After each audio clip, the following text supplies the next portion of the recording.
چونکہ ماہ رمضان شریف کی آمد ہے تو اس حوالے سے بہار شریعت کے چمکتے ہوئے صفحوں سے دو چار احادیث پڑھ کے میں آپ تک پہنچاتا ہوں۔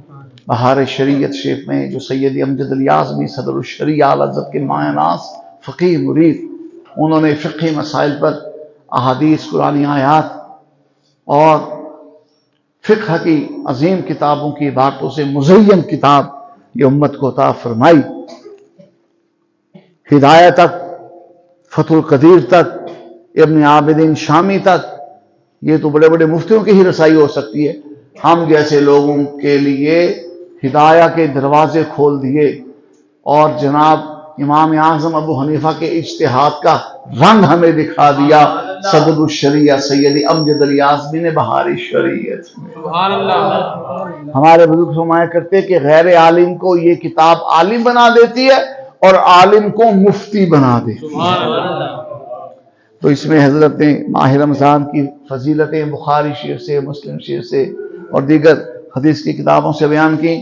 ان میں احادیث یہ ہیں، نبی پاک نے فرمایا صلی اللہ علیہ وسلم کہ جب رمضان کا مہینہ آتا ہے تو آسمان کے دروازے کھول دیے جاتے ہیں۔ جب رمضان کا مہینہ آتا ہے تو رحمت کے دروازے کھول دیے جاتے ہیں۔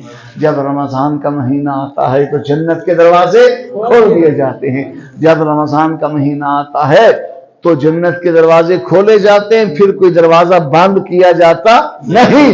اور جب رمضان کا مہینہ آتا ہے تیرے میرے پیارے آقا نے فرمایا جہنم کے دروازے بند کر دیے جاتے ہیں اور کھولا جاتا نہیں۔ اور حضور نے فرمایا صلی اللہ علیہ وسلم جب رمضان کا مہینہ آتا ہے تو شیاطین کو جکڑ دیا جاتا ہے، ان کو زنجیریں پہنا دی جاتی۔ اور ماہ رمضان شریف کی برکتیں حضور نے بیان فرمائی کہ اس میں مومن کا رزق بڑھا دیا۔ سبحان اللہ۔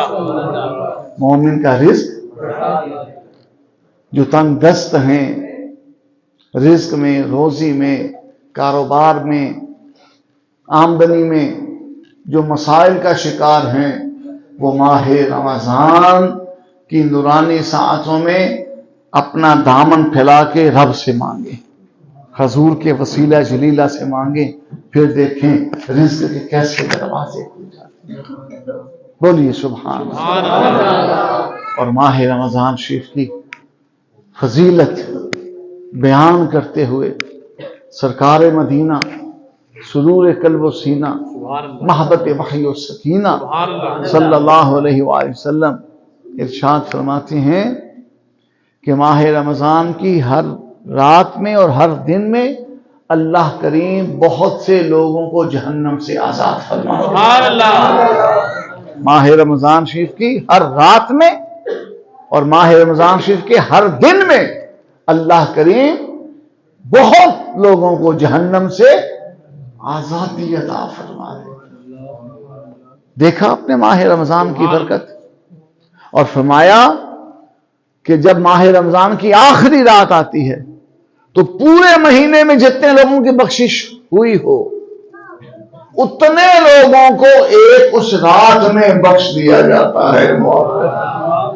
صحابہ نے اس کے یا رسول اللہ کیا وہ لیلۃ القدر ہے؟ کیا وہ شب قدر ہے؟ فرمایا نہیں، لیلۃ القدر کی فضیلت علیحدہ ہے، اس کی بخشش، اس کی مغفرت، اس کا کرم، اس کی فرحت، اس کی رحمت علیحدہ ہے۔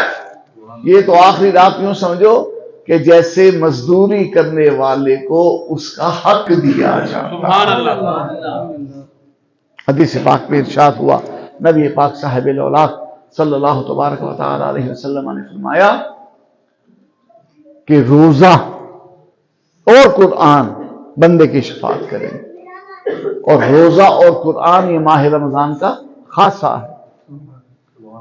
دینی طبقہ تو سبحان اللہ ایک طرف، عام مسلمانوں کو دیکھیں سارا سال جو مسجد میں نہیں آتے رمضان شریف میں وہ بھی مسجدوں کا رخ کرتے ہیں۔ سارا سال جن کے گھر قرآن نہیں کھلتا معاذ اللہ، ان کے گھر میں ماہ رمضان میں قرآن کھلنا شروع ہو جاتا ہے۔ بچہ روزہ دار ہوتا ہے، چھوٹے چھوٹے بچے شوق پہ روزہ رکھتے ہیں۔ موسم کی شدت کی بنا پر ماں باپ کہتے ہیں چلو جمعے کا روزہ رکھ لینا، چلو 27ویں کا روزہ رکھ لینا، ابھی روزہ نہ رکھو، بچے پھر بھی ضد کر کے روزے رکھتے ہیں۔ یہ اندر کا نور ہے، یہ اندر کا ایمان ہے، یہ روح محمدی کی جلوہ گری ہے۔ جو تیرا میرا دل چاہتا ہے نا قرآن پاک پڑھنے کو، جو تیرا میرا دل چاہتا ہے نا درود پڑھنے کو، جو تیرا میرا دل چاہتا ہے نا حضور کے نام پر قربان ہونے کو، سمجھ جاؤ کہ روح محمدی تمہیں بلا رہی ہے۔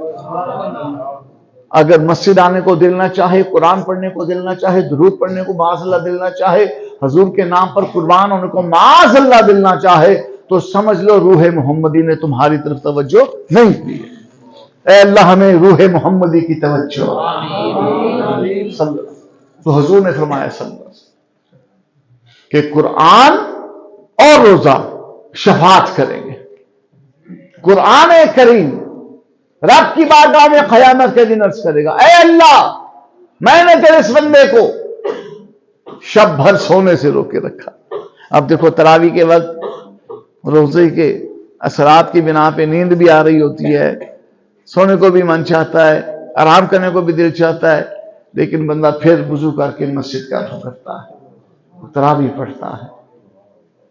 تو یہ اس کی قرآن پاک سے محبت کی دلیل ہے۔ اور قرآن پھر قیامت کے دن کہے گا، اے اللہ میں نے تو اس کو سونے سے روکے رکھا اور اپنے میں مشغول کیے رکھا، یہ میری تلاوت کرتا رہا، میری تلاوت میں مگن رہا، اے اللہ میں اس کی شفاعت کرتا ہوں، میری شفاعت اس کے حق میں قبول فرما۔ رمضان میں قرآن پڑھا کرنا۔ ہمارے امام اعظم ابو حنیفہ سیدنا نعمان بن ثابت رضی اللہ عنہ ماہ رمضان میں 61 مرتبہ قرآن پاک کا ختم فرما، ایک پورا قرآن پاک دن میں پڑھتے، صبح ایک پورا قرآن پاک تہجد میں پڑھتے۔ اس طرح مہینے میں 60 قرآن ہو گئے، 60 ختم قرآن، اور پھر ایک قرآن پاک اب تراویح نے سنایا۔ یہ تو چونکہ 24 گھنٹوں میں 22 گھنٹوں سے زیادہ تو اعلیٰ حضرت کام کرتے تھے، تو امام اعظم کتنا کام کرتے ہوں گے، فقہ کا، اجتہاد کا، ترویج سنت کا، اشاعت دینیہ کا۔ تو ورنہ امام اعظم دن رات میں جناب 60 قرآن پاک پڑھ سکتے ہیں، اور کوئی پتہ نہیں پڑھتے نہیں ہوں۔ روایات جو یہ پہنچی وہ یہ ہیں کہ ہر روز تہجد میں غوث پاک بھی پورا قرآن پاک پڑھا کرتے، امام اعظم ابو حنیفہ بھی پورا قرآن پاک۔ کیوں نہ پڑھیں، یہ مولا علی کے در کے فقیر ہیں، اور مولا علی وہ ہیں گھوڑے پر جب سوار ہونے کو قدم مبارک رکاب میں رکھتے، بسم اللہ الرحمن الرحیم الحمدللہ رب العالمین، تلاوت قرآن شروع کرتے، دوسرا قدم رکاب میں ابھی نہ پہنچتا کہ پورا قرآن پاک پڑھ لیا۔ یہ طے زمانے طے مکانی اللہ تعالیٰ نے کائنات اپنے ولیوں کے ہاتھ میں رکھی ہے۔ وہ وقت کے بھی مالک و مختار ہیں، وہ مسافت کے بھی مالک و مختار ہیں۔ کیا بات ہو رہی تھی؟ حضور نے فرمایا کہ قرآن آ کر کہے گا، اللہ یہ تو رات کو مجھے پڑھتا تھا، میں اس کی شفاعت کرتا ہوں، قبول فرما۔ اور پھر روزہ آ جائے گا، روزہ کہے گا، اللہ میں نے اس کو دن بھر کھانے پینے سے بہت سی جائز خواہشوں سے روکے رکھا، میں اس کی شفاعت کرتا ہوں، میری شفاعت اس کے حق میں قبول فرما۔